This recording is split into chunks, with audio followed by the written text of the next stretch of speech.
Good morning, welcome back to my channel my dream ওই চৈতালি চ্যানেলে সবাইকে স্বাগত। আমি চৈতালি। আজ একটা নতুন দিন, নতুন সকাল নিয়ে তোমাদের সামনে হাজির হলাম। চলো, সোমবার জন্মাষ্টমী। আমরা জন্মাষ্টমী পুজো কিভাবে করব তার এক ঝলক দেখে নিই। কবে পালিত হবে? এবারের জন্মাষ্টমী তিথিতে দুই অত্যন্ত বিরল যোগ। অবশ্যই শাস্ত্রের এই নিয়মে ওই সময়ের মধ্যেই বাড়িতে গোপালের জন্মাষ্টমী পালন করুন, প্রভুর কৃপা লাভ করবেন দ্রুত। এবারের জন্মাষ্টমীর শুভ সময় জানেন তো? এই সময় গোপালকে ভোগ নিবেদন করুন। জানুন, ভাদ্রপদ মাস কৃষ্ণপক্ষের অষ্টমী তিথি। প্রবল সেই দুর্যোগের রাতে বাসুদেব এবং দেবকীর ঘর আলো করে এসেছিলেন যুগপুরুষ। এরপরে তিনি হয়ে উঠলেন বিশ্বের ত্রাতা, ধর্মের রক্ষাকর্তা ভগবান শ্রীকৃষ্ণ। হিন্দু ধর্মের কম বেশি প্রতিটি ঘরে শ্রীকৃষ্ণের এই জন্মতিথি জন্মাষ্টমী হিসেবে পালন করা হয়ে থাকে। এমনটা বিশ্বাস করা হয় যে এই দিন আচার অনুযায়ী বাল গোপালের পুজো করা হলে ব্যক্তির যে কোনো মনের ইচ্ছে খুব সহজেই পূর্ণ হয়ে যায়। বিশেষত চলতি বছর দুই বিরল যোগের কারণে জন্মাষ্টমী তিথি হয়ে উঠেছে আরো গুরুত্বপূর্ণ। এদিন কখন কিভাবে করবেন বাল গোপালের আরাধনা দেখে নিন শাস্ত্রের সকল নিয়ম। আসুন আগে জেনে নিই জন্মাষ্টমীর দিন শাস্ত্রের এই নিয়মে কিভাবে গোপালকে ভোগ দেবেন। এরপর আপনাদের জানাবো এবারের শুভ জন্মাষ্টমীর শুভ সময় কখন ও কবে পড়েছে মহা জন্মাষ্টমী ব্রত। জন্মাষ্টমীতে কিভাবে করবেন বাল গোপালের আরাধনা। কৃষ্ণ জন্মাষ্টমী বাংলার হিন্দু সমাজের আচরণীয় ব্রতগুলির অন্তর্গত একটি ব্রত। এই বিশেষ দিনে কিছু নির্দিষ্ট নিয়ম মেনে তবেই বাল গোপালের আরাধনা করা হয়। 1. উপবাস। জন্মাষ্টমীর আগের দিন নিরামিষ অন্ন খেয়ে সংযম পালন করতে হবে এবং রাত 12টার মধ্যে খেয়ে নিতে হবে। ঘুমানোর আগে অবশ্যই ভালো করে মুখ ধুয়ে নিতে ভুলবেন না। নিয়ম অনুযায়ী এদিন সকাল থেকে মধ্যরাত্রি পর্যন্ত উপবাস এবং জাগরণ। 2. পুজোর উপকরণ এবং বিধি। বলা হয়ে থাকে অত্যন্ত অল্পে সন্তুষ্ট হয়ে থাকেন ভগবান শ্রীকৃষ্ণ। তবে জন্মাষ্টমীর এই বিশেষ পুজোতে শাস্ত্র মতে কিছু নির্দিষ্ট উপকরণের প্রয়োজন হয়ে থাকে, যার মধ্যে উল্লেখযোগ্য হলো ফুল, আতপ চাল, ফলের নৈবেদ্য, ফুল, তুলসী পাতা, দূর্বা, ধূপ, দীপ, পঞ্চগব্য, পঞ্চগুড়ি, পাট, বালি, পঞ্চবর্ণের গুঁড়ো প্রভৃতি। এই উপকরণগুলো সংগ্রহ করার পর একটি শান্ত নির্জন স্থানে ভগবান শ্রীকৃষ্ণ অথবা বাল গোপালের মূর্তির অভিষেক সম্পন্ন করতে হয়। তারপর একে একে গোপালের শৃঙ্গার সম্পূর্ণ করে জন্মাষ্টমীর মন্ত্র, শ্রীকৃষ্ণের ধ্যান এবং অষ্টোত্তর শতনাম পাঠ শেষ করুন। 3. ভোগ নিবেদন। জন্মাষ্টমীর ভোগেও রয়েছে বিশেষত্ব। মাথায় রাখবেন গোপালের প্রিয় খাবারগুলির মধ্যে রয়েছে মাখন, মিচড়ি, ননি, নাড়ু, তালের বড়া, ক্ষীর, রাবড়ি, মালাই, মালপোয়া ইত্যাদি, যা সাজিয়ে গোপালের সামনে ভোগ হিসেবে নিবেদন করতে পারেন। এর জন্য প্রথমে শ্রী গণেশের প্রার্থনা করতে হবে। এরপর কিছুক্ষণ ধ্যান করে ভগবান শ্রীকৃষ্ণের উদ্দেশ্যে প্রার্থনা করে ফুল জল দিয়ে তাকে ভোগ নিবেদন করুন। অবশ্যই ভোগে তুলসী পাতা দিতে ভুলবেন না। কবে পড়েছে চলতি বছরের জন্মাষ্টমী? কৃষ্ণ জন্মাষ্টমী দিন ভগবান শ্রীকৃষ্ণের অষ্টম রূপ বাল গোপালের পুজো করা হয়। এই বছর কৃষ্ণ জন্মাষ্টমী পালন করা হবে 26শে অগস্ট সোমবার। অষ্টমী তিথি কবে শুরু হচ্ছে? 26শে অগস্ট ভোর 3:12 থেকে, যা শেষ হবে পরের দিন 27শে অগস্ট 4:16। জন্মাষ্টমীতে কি কি বিরল যোগ তৈরি হচ্ছে এইবারে? পৌরাণিক কাহিনী অনুসারে ভগবান শ্রীকৃষ্ণ বৃষ রাশির চন্দ্র রাশিতে রোহিণী নক্ষত্রে ভাদ্রপদ কৃষ্ণ অষ্টমীতে জন্মগ্রহণ করেছিলেন। এই বছরও শ্রীকৃষ্ণ জন্মাষ্টমীতে রোহিণী নক্ষত্র 27শে অগস্ট বিকেল 3:55 থেকে 3:38 পর্যন্ত থাকবে। জন্মাষ্টমীর শুভ সময়। তবে এই বছর শ্রীকৃষ্ণ জন্মাষ্টমীর পুজোর সময় 45 মিনিট। 26শে অগস্ট জন্মাষ্টমীর শুভ সময় হলো 12:01 থেকে 12:45 পর্যন্ত। যারা উপবাস পালন করবেন তারা রাত 12:01 থেকে বালগোপালের জন্মবার্ষিকী উদযাপন করতে পারেন। কেউ বলছেন 26। এখন বিকেলবেলা, আজকে শনিবার, আমরা চলে এলাম এক দিদির বাড়িতে। মানে তোমার ইয়ে ধোয়াধুয়ি তো একটু বেশি বেশি, হ্যাঁ, বাতি কাছে অসুবিধা রেড কালার। ভালো লাগছে খুব। একটু সামনে আসেন তো, আপনারা একটু তুলি, কতদিন পরে একটু দেখবো আপনারা। একটা অন্য নিয়ে আসেন, একটা অন্য নিয়ে আসেন, তাহলে হয়ে যাবে। একটু মনে পড়ে না মাঝে মাঝে আমাদের এখানে, দেখেন মায়া, আমরা একটু দেখলে আমি হচ্ছে ইসরে কতদিন পরে দিদির সাথে দেখা হলো, কথা তো হলো না তখন। মাগো চুলমুল কিরকম, মাগো ছাল। কিচ্ছু হবে না, আপনি এমনি সুন্দর, আপনার এত সাজার দরকার নেই। ও মা লক্ষ্মী, কি সুন্দর ঠাকুরঘর। ঠাকুরঘর তো হবে, সে ঠিক আছে, হ্যাঁ, না ঠাকুরঘর ঠাকুরঘর না, আলাদা একটু করবো যখন ওই পাশে আর দুটো ঘর করতে পারি। সেই সবারই এই আশাই থাকে, ঠিকই বলেছেন। ঠাকুরঘর আমার সেট না ইয়ে না হলে না ভালো লাগবে থাকে না। এই তো ব্যাস, এটা তুলে নিলাম। কত দিনের ইয়ে, একটু কিছু বলেন, আমার তো খুব মনে পড়ে আপনার কথা, সত্যি। আপনাদের কথাও মনে পড়ে। আমাদের কিন্তু দেখেন এই সম্পর্ক না, কেমন যেন আমরা হয়ে গেছি, বলে। মাঝখানে একটু ছাড়া ছাড়া হয়ে গেল হ্যাঁ করোনার হ্যাঁ, জন্যে।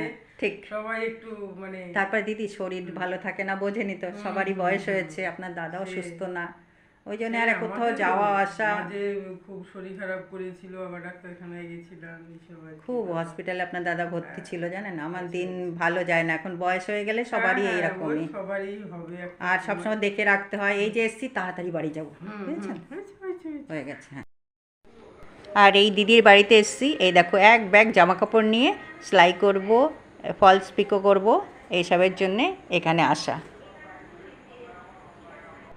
একটু অন্যরকম চাই। পুজোর সময় আমরা দিয়ে দিয়েছি। তাহলে কাল ও নিয়ে আসুক আজকে রাতে, কালকে সকালে আমার নাও। ওখানে বোধহয় একটা আছে লাল আছে 1074 হয়েছে এটা। তুমি কি বললে দাম দিয়ে শুরু হ্যাঁ, এখন কোনো ইয়ের মধ্যে নেই, প্লেন। তারপরে চলে এলাম দেখো দশকর্মার দোকানে, এখানে গোপাল ঠাকুর দেখছি, দেখি কি নেওয়া যায়। কালকে দিয়ে দেবো বলেছো? তোকে একটু তুলি, তুই এত সুন্দর কথা বলছিস, কি নাম বল, একটু নাম বল, তোর নাম আমি কি? রাতের মধ্যেই দিয়ে দেবো, রেডি করে রাজ। দেবো রাতের মধ্যে। রাজদীপ কি তোদের রাতে টাইটেল? রেডি করে দেবো। টাইটেল কি তোদের? আচ্ছা ঘোষ। আচ্ছা, ঠিক আছে, রাখো রাখো রাখো। দেখো রাজদীপ ঘোষ, কি ভালো ছেলেটা, এই সাইজ সুন্দর করে বলছে। বলবে তো? এইরকম নেবো না, আর দু সাইজ এই সাইজটা, কিন্তু এইগুলো নেবো না। কি নেবে আমি কি করে বলবো? তুমি সেদিনকে দেখে গেলে না সব? এগুলো দেখিনি। তা কোনগুলো দেখবে? আজকে একটু বাজারে বেরোলাম, বাজারে গেছি, বাজার থেকে বাইরের অত ভিডিও করতে পারিনি, একটুখানি ভিডিও করেছিলাম বাইরে, আর তারপরে আর করা হয়নি। আর বাইরে একটু বৃষ্টি বৃষ্টি হচ্ছিল, তারপরে যাই হোক জন্মাষ্টমী, তার জন্য গেছি একটু দোকানে, দশকর্মার দোকানে। আর তার আগে আমি কতগুলো জামা কাপড় ছিল আমার, সেই জামা কাপড়গুলো সেলাই করতে দিয়েছি। সেলাই করে দিয়ে সেই দিদির বাড়ি থেকে, দিদিকেও একটু দেখালাম তোমাদের। এই দিদির সাথে আমার পরিচয় অনেক বছর আগের থেকে, জামা কাপড় সেলাই করি ওই দিদির কাছে, সমস্ত ব্লাউজ বলো, চুড়িদার বলো, তারপরে শাড়ির ফলস পিকো, সমস্ত কিছু। মাঝে 2-1 বছর বন্ধ ছিল, কারণ আরেকজনকে পেয়ে গেছিলাম, সেখানে দিতাম, তারটা খুব পছন্দ ছিল। যাই হোক, আবার এই দিদিকে আবার দিতে গেলাম, তোমাদের একটু দেখালাম দিদিকে। তারপরে সেখান থেকে এসে দশকর্মার দোকানে ঢুকেলাম, সব দশকর্মা বাজার করলাম, সব বলতে তোমাদের সব দেখাচ্ছি। আর যেহেতু জন্মাষ্টমী, অনেক দিনের আমার ইচ্ছে ছিল জানো তো, অনেক দিনের স্বপ্ন বলতে পারো, যে একটু আমি বড় গোপাল নেব, ওর দোলনা নেব। আমার কাছে ছোট গোপাল আছে, ছোট দোলনা আছে, আর আমি রোজ পুজো করি, সেটাও তোমাদের দেখাই। আর আজকে আমি জানিয়ে আসলাম, তোমাদেরকে দেখাচ্ছি। আর তার আগে বলি, দেখো মেশো থেকে এই চুড়িদারটা নিয়েছি, চুড়িদারটা কেমন হয়েছে বলবে, এই যে, আর পরে নিয়েছি, তার আগে তোমাদের দেখাতে পারিনি। আর এর প্যান্টের কালারটা দেখো এরকম, ওড়না আর প্যান্টের কালার একরকম, আর চুড়িদার জামাটা ঠিক এরকম, দেখাতে পারলাম, হালকা পিঙ্ক কালার। চলো এবার ব্যাক ক্যামেরা করে আমি তোমাদেরকে দেখাচ্ছি।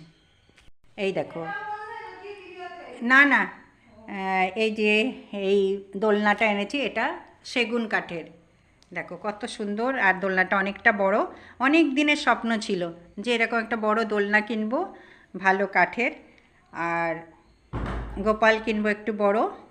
দেখো আজকে সেই আমার মনের ইচ্ছে গোপাল পূর্ণ করলো, দেখতে পাচ্ছ।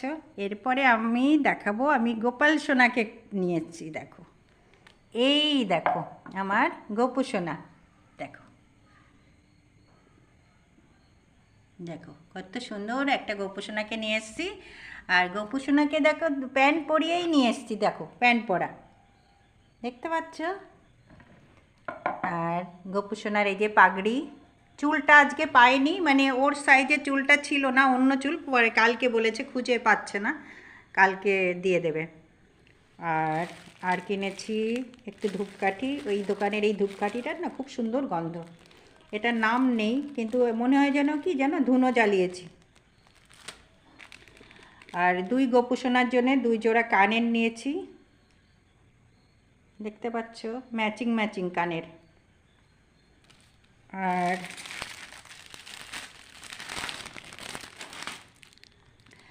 এই যে জামার সঙ্গে হাতের বালা, এটা গলার, গোপু সোনার গলার। আর গোকুসোনার জামা দেখতে পাচ্ছ, এই সব আজকে বাজার করলাম।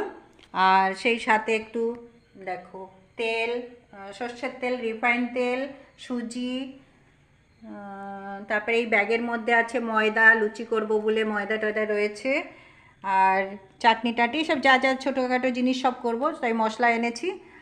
আর ওইদিকে আবার সবজি একটু এনেছি, বেশি আগে আনলে আবার নষ্ট হয়ে যাবে, তো তাই কালকে আবার বাজার করব। শুকনো জিনিসগুলো নিয়ে এলাম।